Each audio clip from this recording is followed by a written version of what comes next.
Le 1er juin, l'opposant sénégalais Ousmane Sonko a été condamné par la justice du Sénégal suite à l'affaire qui l'oppose à Adji Sarr. Donc Adji Sarr, c'est une dame qui travaillait plutôt dans un salon de massage, suite Boti, je crois. Et elle avait intenté un procès contre Ousmane Sonko, l'accusant de plusieurs choses. Elle accusait de viol, elle accusait de menaces de mort, et je pense aussi d'harcèlement ou un truc comme ça. Donc, elle avait des chefs d'accusation qu'elle avait mis en avant.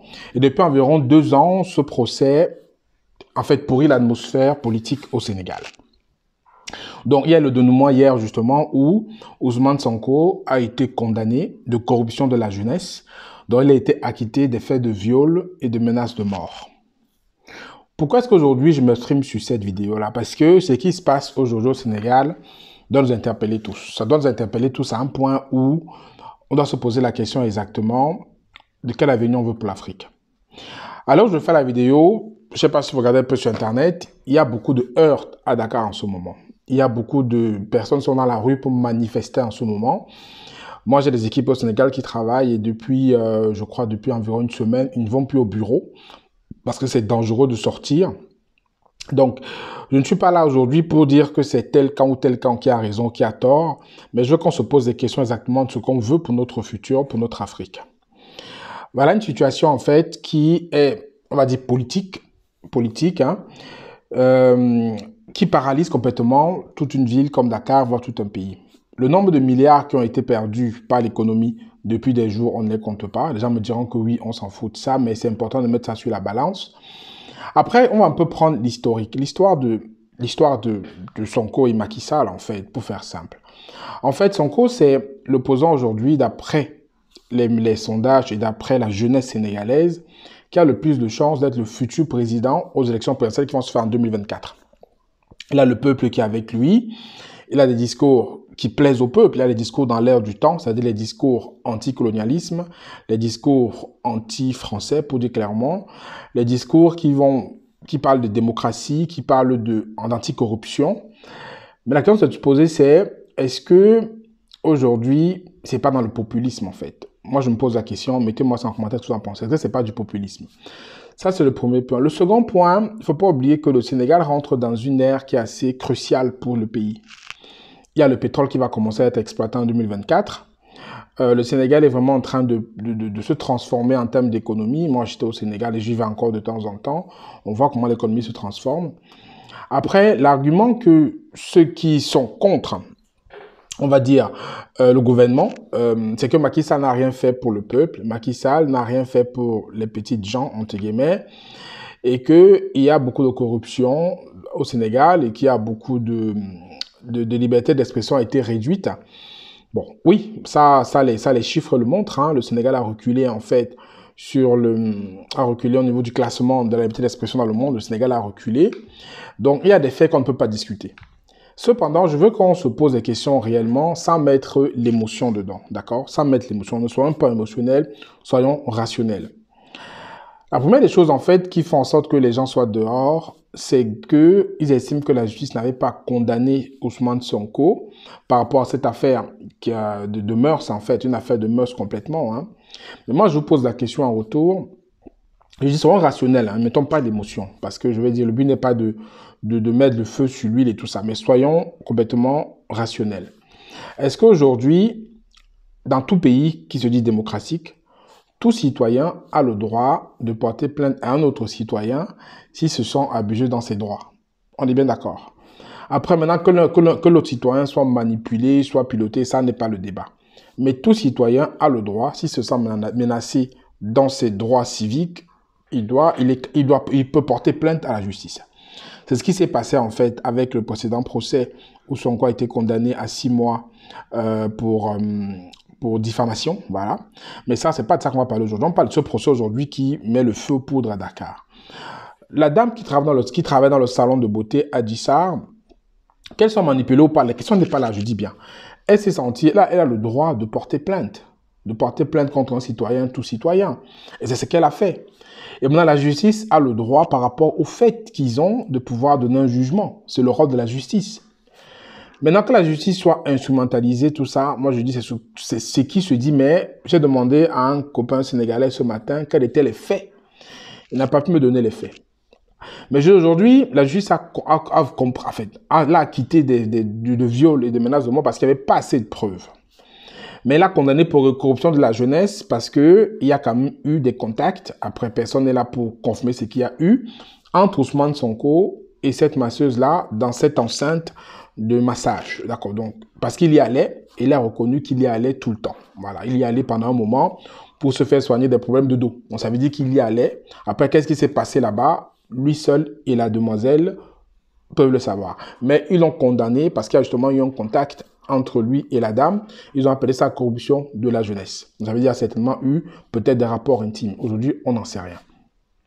Donc, il faut qu'on se pose des questions, effectivement. Est-ce que ce n'est pas une erreur de la part d'Ousmane Sonko d'avoir commis cet acte-là, lui qui aspire à la plus haute marche au niveau de la politique?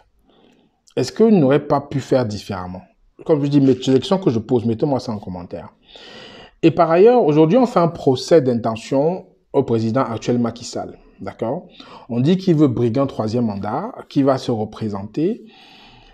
Mais je veux dire, si on prend les faits, est-ce que Macky Sall a dit clairement qu'il va se présenter? Je pose la question, moi j'ai pas trouvé, j'ai fouillé, j'ai pas trouvé. Il laisse planer un doute, c'est peut-être ça qui est pas intéressant. Il laisse planer un doute sur son troisième mandat, mais il n'a pas dit clairement qu'il va se présenter un troisième mandat. Donc ce doute qu'il laisse planer, ça met beaucoup d'incertitude et bien évidemment, ça crée beaucoup de frustration. Et tout le monde est dehors disant qu'il ne doit pas se présenter. Et moi je veux dire ceci, c'est ce qu'on appelle un procès d'intention. D'accord? Les élections, je crois, c'est en janvier 2024. Donc, Macky Sall, quand il va se déclarer candidat, je pense que oui, là, le peuple aura le droit de se lever contre. Mais aujourd'hui, il n'a pas déclaré. Le doute est présent, mais il n'y a pas de certitude. Voilà. Donc, qu'aujourd'hui, on lui fasse un procès d'intention, c'est le droit du peuple sénégalais. Mais qu'on ne dise pas qu'il est candidat ou qu'il va gagner. Parce qu'il peut être candidat et il perd. Voilà. Donc, le but, en fait, c'est... Moi, perso, je ne pense pas qu'il sera candidat parce que connaissant le peuple sénégalais, qui est très attaché à sa démocratie, il ne pourra pas être candidat pour un troisième mandat. Mais aujourd'hui, quand je vois les heurts qu'il y a dehors, quand je vois comment les choses se passent au Sénégal, moi, je vous dis, ça fait une semaine, les gens ne travaillent pas. Mes équipes sont à la maison, ils ne travaillent pas et ça ralentit l'activité. Et quand on voit tout ça, on se dit que, est-ce que c'est vraiment ça qu'on veut? Est-ce qu'on veut un éternel recommencement? Est-ce qu'il n'y a pas moyen de faire les choses différemment? Après, maintenant, je pense que c'est une affaire un rapport de force entre deux personnes, un rapport de force entre deux entités, un rapport de force entre deux personnes qui veulent le pouvoir. Mais je pense qu'on ne doit pas instrumentaliser ou manipuler, que ce soit l'un ou l'autre, le peuple pour avoir le pouvoir. D'accord? Parce que quand on manipule le peuple pour avoir le pouvoir, parce que ce qui passe, c'est que les politiciens, comme disait souvent le feu Ahmed Bakayoko, c'est que les politiciens, quand ils sont dans leur affaire là, ils vous manipulent pour pouvoir atteindre leur fin. Mais après, c'est eux qui vont se voir derrière pour s'arranger entre eux. Et les morts qu'il y a eu par rapport à comment il y avait les bagarres, ils ne sont plus là. C'est ce que disait le feu Ahmed Bakayoko, que les politiciens, il faut faire attention.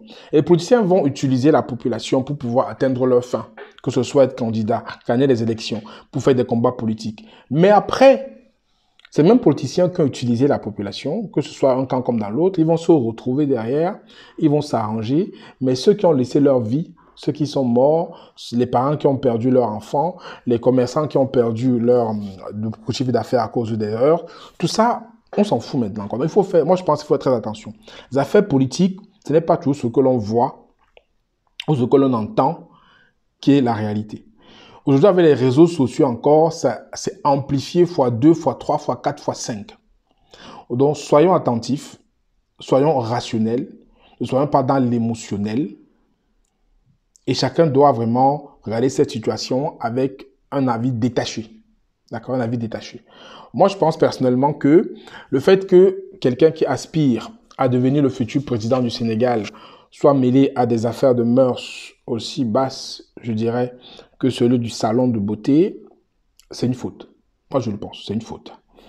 Maintenant, je ne suis pas là pour faire un jugement moral ou quoi que ce soit. Mais quand on aspire à certaines responsabilités, on doit faire attention par rapport à son comportement sociétal. On ne s'appartient plus. On appartient à la société. Un monsieur comme Ousmane Sonko ne s'appartient plus. Regardez seulement ce qui se passe aujourd'hui. Il ne s'appartient plus. Donc, il appartient au peuple sénégalais. Et quand on appartient au peuple sénégalais, il y a quand même des comportements qu'on se doit de ne pas faire. Ce n'est pas un individu lambda, je ne suis pas dans le jugement moral pour dire qu'il aurait dû, n'aurait pas dû. Mais ce n'est pas un individu lambda comme moi ou comme toi. Sonko, c'est aujourd'hui une icône. Et quand on a une certaine icône, qu'on ne s'appartient plus, il y a des actes moraux qu'on doit s'interdire de poser. Et cette faute qu'il a commise, pour moi c'est une faute, hein, je le dis clairement, ça va peut-être pas plaire aux gens, mais cette faute qu'il a commise en allant fréquenter ce salon avec ces jeunes filles en 2019-2021, alors qu'il aspirait à devenir candidat en 2023 pour les élections 2024, c'est une faute de parcours. Et aussi, le fait qu'il soit dans presque l'insurrection, en fait. Parce que quand on écoute ce qu'il dit, il a complètement menacé il y a quelques jours, il a demandé aux jeunes d'aller déloger un président qui est démocratiquement élu, que aller déloger un président. Voilà, mais je veux dire, on dit pas de démocratie ou pas?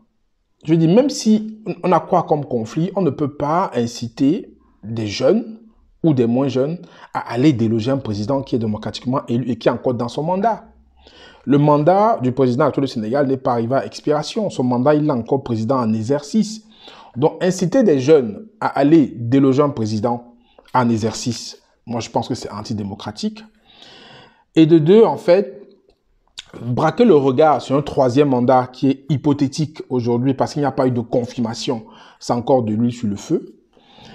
Et je vais dire, en fait, en sortant de la vidéo, que c'est quand même dommage, en fait, parce que derrière, on ne gouverne pas un État ou un pays en coup d'invective et en coup de paroles assez hargneuses vis-à-vis de ses adversaires ou vis-à-vis de ses partenaires.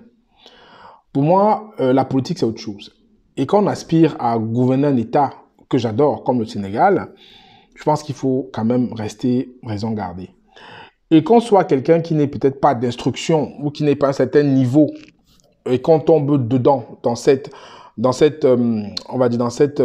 fougue, dans cette tendance de condamner tout, je peux comprendre. Mais qu'on soit rationnel et qu'on soit quand même à un certain niveau d'intellectualisme, il y a des choses qu'on doit analyser en gardant la tête froide. Après, je dirais ça à mes frères et sœurs du Sénégal, aujourd'hui, de vraiment faire attention. Ils sont à un tournant vraiment de leur histoire. Moi, je pense personnellement que Macky Sall ne doit pas avoir un troisième mandat et je ne pense pas qu'il va briguer un troisième mandat parce que la démocratie au Sénégal est très chère. Il ne pourra pas aller au-delà de ce mandat qu'il a actuellement. Mais au-delà de Ousmane Sonko, je pense qu'il y a d'autres personnes qui sont capables de gouverner le Sénégal aussi bien que Macky Sall l'a fait sur certains aspects, il n'a pas bien fait sur d'autres aspects, on ne peut pas satisfaire tout le monde. Mais si ce n'est pas le président actuel, si ce n'est pas Ousmane Sonko, je pense qu'il y a des personnes capables aujourd'hui au Sénégal de faire le travail, de faire le job et de gouverner le Sénégal pendant les années à venir. Donc ce n'est pas une affaire binaire l'un ou l'autre en fait. Je pense qu'il y a d'autres voies et il faut que mes frères et sœurs du Sénégal en soient conscients. Après, mon seul vœu, c'est que tout ça s'apaise, parce qu'effectivement, il faut que ça se calme, parce qu'effectivement, c'est pas bon pour l'environnement des affaires, c'est pas bon pour l'environnement même du pays. J'ai des personnes qui devaient arriver au Sénégal dans les prochains jours, ils ont décalé leur venue. Et le peuple sénégalais, c'est un peuple qui est fier, c'est un peuple que j'apprécie beaucoup, comme vous le savez, mais il faut pas qu'on tombe dans l'émotionnel. Il faut pas qu'on tombe dans ce qu'on appelle le populisme. Voilà. Aujourd'hui, personne n'est pour que les présidents complotistes restent au pouvoir. Personne n'est pour que le peuple se fasse spolier. Personne n'est pour que, pour que la France bouffe toutes les ressources qu'il y a. Mais on focalise sur la France. Mais comme je disais dans une vidéo que j'avais précédemment, il y a pire que les Français. Maintenant, c'est à chaque pays de défendre ses intérêts par rapport à ce qu'il a comme arme. Mais quand vous voyez les Chinois, les Turcs ailleurs, ils font pas mieux que les Français, ils font même pire parfois. Donc aujourd'hui, quand on met un discours complètement sur la France, parce que la France est historique, mais ça détourne le regard souvent des choses qui se passent à côté. Donc faisons très attention, restons rationnels, restons alertes et ne tombons pas de l'émotion. Voilà ce que je vais vous dire aujourd'hui. Donc, aujourd'hui, en Sénégal, en ce moment, si vous voyez les images, il y a c'est une vraie violence qui se passe là-bas. Les jeunes affrontent les forces de l'ordre répondent. Il y a déjà eu 9 morts. Je pense que c'est assez. Maintenant, les 9 morts, à qui les imputer? D'autres vont les imputer à Macky Sall, d'autres vont les imputer à Ousmane Sonko qui a appelé les jeunes à aller dans la rue. Je ne suis pas dans ce débat-là. Je veux juste te dire que chaque camp doit garder raison. Ceux qui observent doivent rester rationnels, pas dans l'émotion. Et j'espère que tout ça va se calmer bientôt et que voilà, Macky Sall ne fera pas le troisième mandat parce que constitutionnellement, il n'a peut-être pas le droit. Hein. Moi, je ne suis pas constitutionnaliste, hein. Mais d'après ce qui se dit, d'après ce qu'on voit, il n'a pas le droit. Donc, j'espère qu'il ne va pas remettre de l'huile sur le feu en allant au troisième mandat. Mais moi, je pense qu'il y a d'autres voies, autres que celle de Macky Sall ou celle d'Ousmane Sonko, pour apaiser le peuple sénégalais et apaiser l'atmosphère. Donc, mettez-moi en commentaire ce que vous en pensez. Je sais que cette vidéo va causer beaucoup de commentaires parce qu'il y a des gens qui sont pour et contre, mais voilà, c'est ça l'idée. C'est que vous partagez vos idées. Moi, j'ai partagé la mienne par rapport à cette situation. Et j'espère vraiment que ce sera un débat qui sera sain et qu'on ne sera pas dans l'émotion, on sera dans la raison et dans le rationnel. Mettez-moi ça en commentaire. J'espère que la vidéo vous a plu. C'était Franck Aigné. Prenez soin de vous. À très bientôt. Ciao, ciao.